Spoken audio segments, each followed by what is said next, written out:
Yalah dia ni, dapur Ijan terbakar ni. Geng, kalau review, kita promote kena bayar. Kita try. Ya bang. Hari ni abang tak nak makan bakar-bakar tau. Ni semua bakar-bakar abang dah rasa lah. Abang nak makan apa Abang bang? nak makan shell out. Elok bang. Kita orang ada shell out. Spicy ada shell out buttermilk bang. Harga RM RM30 bang. Ni abang nak tanya ni, kalau abang promote, kena bayar.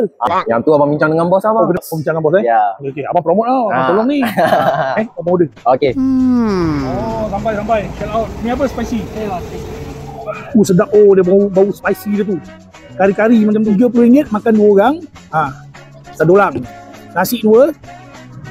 Air 2. Oleh sebab aku suka yang agak pedas-pedas macam ni, aku pilih kari dia ni. Spicy. Tengoklah isi-isi dia. Banyak haiwan-haiwan laut dalam ni. Kalau makan 2 orang memang puas lah. Kau tengok ada ketam tau. Dalam ketam ni ada isi ketam.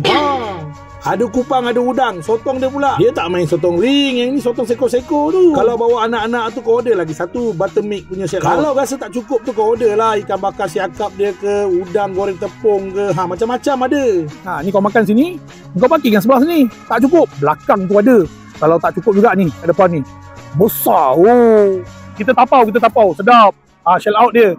Biasanya kalau promote macam ni kan, kita tak payah bayar. Jom kita jumpa bos sekejap. Tak payah bayar dia, jumpa bos je. Wah, ni ada pinggan lagi. Ada lagi. Apa macam? Sedap. Sedap. Dah makan kena lah basuh.